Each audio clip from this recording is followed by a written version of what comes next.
London, 1913. Edwardian England stood at its peak, a glittering era of elegance, sophistication, and opulence. The city was a bustling hub of power and prosperity, its streets filled with the promise of grandeur. Yet beneath the polished surface, shadows lurked, and danger whispered through the fog-laden alleyways. In this time of high society and refinement, a heist so bold was about to unfold. Today we delve into the heart of the Great Pearl Robbery, a daring and masterful crime that shook London to its core. A robbery so audacious that shocked the entire world and left everyone reeling.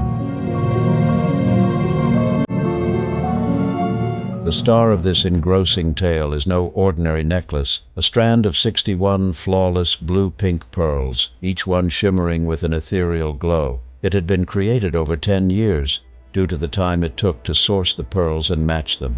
The centerpiece featured a large pearl that had once belonged to the royal family of Portugal. It was regarded at the time as the most valuable necklace in the world, and worth more than the Hope diamond. The necklace was later bought at a Paris auction for $123,000. This masterpiece was bought by Max Mayer, a renowned diamond dealer from London's famed Hatton Garden.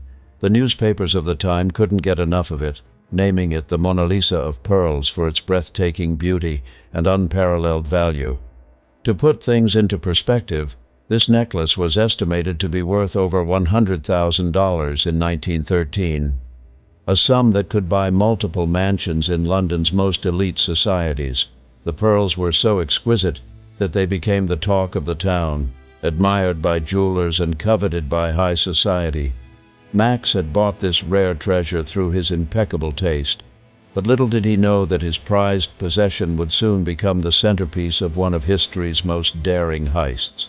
Max sent the exquisite necklace to a trusted Parisian dealer, Henri Salomons, on approval, confident that it would sell for $150,000.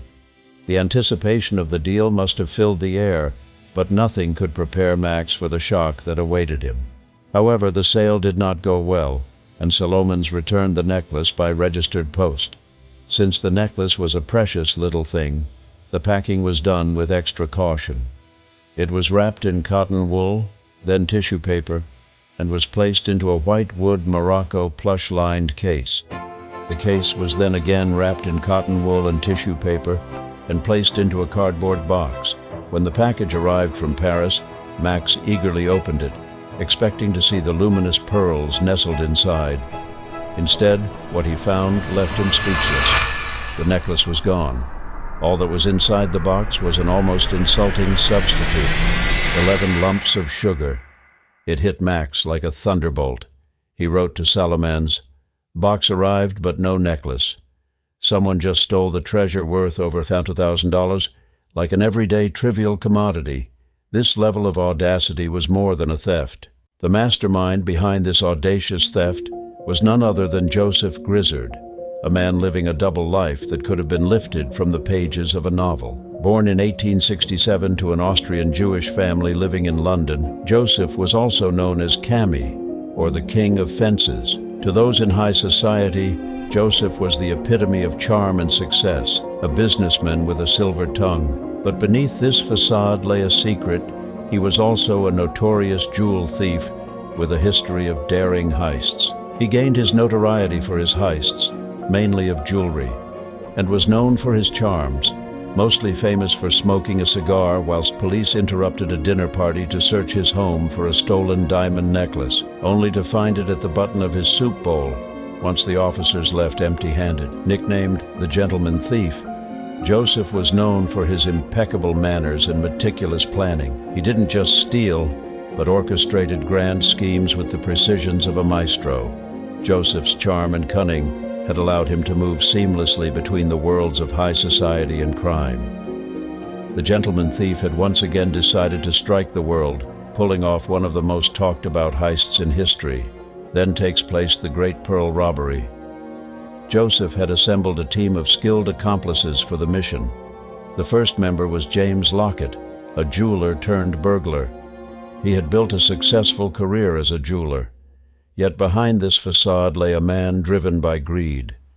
His reputation as a burglar grew, but what kept him a step ahead of the law was his cunningness. Each time he was arrested, James presented a different name, and with it a clean slate. The police, seeing him as a first-time offender each time, handed down lenient sentences, allowing him to slip back into society with ease. Joining the gang next was Seaman Silverman, a diamond dealer with roots in Vienna. He had moved to London, bringing with him an extensive knowledge of precious stones and a network of contacts that stretched across Europe. His dealings were mostly above the board, but the lure of easy money drew him into the circle. The last and final person to join was Lyser Gottwirth, a man whose life had taken him from the city of Krakow in the Austrian Empire to the bustling streets of London. Arriving in 1893, Gottwirth quickly established himself as a reputable dealer in precious stones. Together, the four of them hatched a scheme that was ingenious in its simplicity, yet bold enough to capture the imagination of even the most seasoned criminals. Their plan centered on a single objective: to pull off the heist of the century by targeting the one and only the Mona Lisa of pearls. The plan was as bold as it was brilliant. Among his many heists, the plan he conceived for the Hatton Garden necklace theft was perhaps his most audacious. The plan took shape with Simon Silverman. Simon, with his unassuming demeanor, rented an office at 101 Hatton Garden, strategically located on the same postal route as Max's office at 88 Hatton Garden. Simon's task was clear and simple: infiltrate the daily routine without raising any suspicion. He started by observing the route and habits of the postman, W.E. Neville. Neville, an unsuspecting and diligent worker, had no idea he was being watched. Simon, the charmer, befriended Neville over time. He would share a friendly chat or cup of tea, subtly extracting information. He noted the precise times Neville arrived and how long his deliveries took. Each detail was meticulously recorded, for they were pieces of a large puzzle. To blend into Max's world, Simon commissioned the creation of imitation seals in Max's distinct style. These seals were crucial, as they would lend an air of authenticity. Meanwhile, Joseph and James Lockett shadowed Max. Max was a man of discipline and was about routine. His business lunches were no secret to anyone. Joseph and James became an invisible shadow in Max's life. They would follow him everywhere, sitting at nearby tables, listening intently to all the conversations that were never meant for their ears.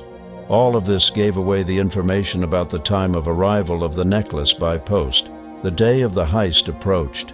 With all the details in hand, Joseph set the final part of the plan in action. Neville, the postman, was approached with an offer of $400 in exchange for delivering the parcel to Simon's office instead of Max. The sum was significant, and Neville, tempted by the windfall, agreed. On the morning of 16th of July, Neville went about his normal rounds. As planned, he delivered it to Simon's office. Inside, Simon and another gang member sprang into action. They carefully opened the package, revealing the shimmering pearls. With practiced hands, they removed the precious pearls and replaced them with lumps of sugar. The sugar, similar in weight, was a substitute. The deception was flawless. The blue linen paper used by Max was replicated to perfection, adding another layer of authenticity. The final touch was the duplicate monogram seals, pressed firmly into place. The parcel, now a convincing forger, was handed back to Neville. Oblivious to the switch, Neville delivered it to Max as if nothing had happened. And that is when Max received the package and broke open the seals, just to be greeted not by the gleam of pearls, but by a handful of sugar lumps. The aftermath of the heist sent ripples through London's jewel trade. Max was both humiliated and enraged upon discovering the robbery. The news of the stolen pearls sent shockwaves through London, baffling the police and captivating the public. The press eagerly reported on every development, naming the theft as the Great Pearl Robbery. When Max Meyer found that there was nothing inside, he contacted Solomons. However, due to a bad connection, they were not able to communicate. And because of that, Solomons had to catch an afternoon train from Gare du Nord to London through a boat train. Meanwhile, Max contacted Lloyd's, the insurer. Lloyd's, in turn, wasted no time in reaching out to the Scotland Yard. The gravity of the theft demanded the best, and so Chief Inspector Alfred Ward was assigned to the case. Ward, a respected detective known for his role in bringing Frederick Seddon to justice the previous year, was a formidable force. Alongside him was Detective Sergeant Cornish. Price and Gibbs, the meticulous assessors for Lloyd's, were called. The case was set into motion as Salomons arrived at Charing Cross at 10:30 p.m. that very night. He was greeted by all the investigators. Max recounted the events leading up to the discovery of the missing necklace, his voice mixed with frustration and determination. The grand halls of Lloyd's Insurance echoed with whispers of sensational theft. Price and Gibbs, the astute assessors for the prestigious firm, were thrust into the spotlight. They announced a staggering reward for any information that could lead to the recovery of the stolen necklace, a piece whose beauty was only rivaled by its immense value. Across the English Channel, in the diamond-dotted lanes of Antwerp, a curious meeting was taking place. Samuel Brandstatter, a seasoned French-Belgian diamond dealer with a keen eye for valuable stones, was sitting across a table with Lizer Goodworth in a cafe. The two men, distantly related, had not seen each other for years. Their conversation started normally, discussing old times and the recent trends in trading. But Goodworth, his eyes glinting with a hint of excitement, soon steered the talk towards an enticing object. He spoke in mysterious ways about a significant deal he had in the works, something that could change fortunes. Brandstatter, sensing the weight behind his words, listened intently. Goodworth's implications were not lost on him. It hinted at something monumental, something worth a fortune. The next day, in the same cafe, the atmosphere was charged with anticipation. Brandstatter, having mulled over Goodworth's hints, was eager to learn more, and Goodworth surely didn't disappoint. Leaning in close, he asked Brandstatter if could handle a transaction valued at 1.5 million francs. Brandstatter, though experienced in high-stakes deals, felt a jolt of surprise because this was no ordinary transaction. The figure was astronomical, and secrecy surrounding it added layers of suspicion. Goodworth, seeing his cousin's reaction, offered a knowing smile and left him with the assurance that more information would follow if he expressed genuine interest. As Brandstatter walked back through the cobbled streets of Antwerp, his mind was racing. The reward offered by Price and Gibbs flashed before his eyes. Was there a connection between Goodworth's mysterious deal and the stolen necklace? The possibility sent a thrill through him, and he knew he had to tread carefully. Brandstatter had been poring over the advert from Lloyd's when it clicked. Goodworth's reference to the necklace made sense now. Goodworth had let slip that the necklace, minus its diamond clasp, was in the hands of a gang in London. The revelation set Brandstatter's mind racing. 10 days later, Brandstatter penned a letter to Goodworth, fabricating a story about having a prospective buyer for the necklace. The bait was taken, and Brandstatter found himself invited to London. Before leaving, he confided all the information to his cousin, Meyer Cohen Quadrastein. On the 15th of August, the two met with Goodworth and Simon in London. Quadrastein was introduced as someone who knew of a likely buyer for the necklace. The group then made their way to Canonbury, where they met Joseph. Quadrastein recognized Joseph as he had a past transaction with him. Quadrastein requested an appointment to examine the pearls the following day. The meeting was set, and the group first visited several other locations to ensure that they were not being followed. They finally settled at a table furthest from the door. Not long after, they were joined by James Lockett. Joseph, with a flair for theatrics, asked James for a match to light his cigarette. James tossed a matchbox onto the table, and Joseph opened it to reveal 3 of the pearls from the necklace. Quadrastein and Brandstatter examined the pearls with Joseph's permission, weighing them in a neighboring dining room. Satisfied that these pearls were indeed part of the stolen necklace, they agreed to meet again on August 22nd at the First Avenue Hotel in Holborn. Soon Brandstatter and Quadrastein booked rooms at the Great Eastern Hotel and contacted Frank Price. They needed more expertise to close the net around the gang, So they called upon Max Spanier, a Paris pearl merchant and a friend of Max Mayer, to pose as a buyer for the necklace. Spanier was given $100,000 francs in marked notes. A series of meetings took place at the First Avenue Hotel, and Spanier managed to purchase 2 pearls for $4,000, securing the evidence they needed. However, the operation hit a snag. Joseph grew suspicious, causing Sapnier to pull out of the deal. Not willing to let their hard work go in vain, Price, along with others, quickly came up with another plan. They invented an Indian Raja to step in as the new buyer. Despite several aborted meetings, the police prepared to arrest the gang. On 2nd September, the operation reached its climax. The police moved in to arrest Joseph along with all his gang members at the Chancery Lane Underground Station. On the other hand, Gutworth was apprehended at his Hatton Garden office. However, a stunning revelation awaited them. The pearls were nowhere to be found. None of the gang had the pearls on them. Under intense questioning, Joseph confessed to the plan, but claimed he'd already fenced the pearls. The gang appeared in court on 10th September. The jury swiftly returned a guilty verdict for all 4 of them within 11 minutes. Joseph and James received sentences of 7 years penal servitude, Simon Silverman 5 years, and Gutworth 18 months. Despite their convictions, the whereabouts of the pearls remained a mystery, adding another enigmatic twist to the dramatic capture. Days turned into weeks, but the pearls were nowhere to be found. However, 2 weeks after the dramatic arrests, London was buzzing with whispers about the missing pearls. The police were stumped, and the public was captivated by the mystery. Then, in an unexpected twist, the story took another dramatic yet humorous turn. Augustus Horn, a piano backmaker with a habit for evening strolls, was walking down a quiet street in Highbury when something shiny caught his eye in the gutter. It was a small box.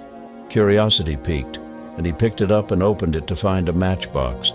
Inside it, nestled like tiny treasures, were the pearls, assuming they were nothing more than cheap imitations.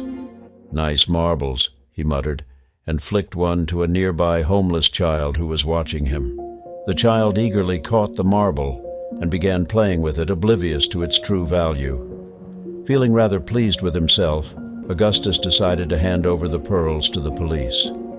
The officer on duty, barely looking up from his paperwork, accepted the box with a nod.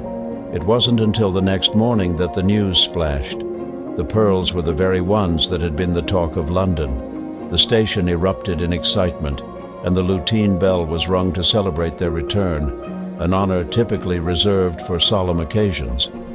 Augustus became an unlikely hero in the story, adding a twist to the saga of the missing pearls, and that is how the Great Pearl Robbery took place. So how did you find the story? Have you watched the movies inspired by this true crime story? Comment down your thoughts below, and give it a thumbs up if you enjoyed it. Subscribe for more such true crime stories. Thanks for watching.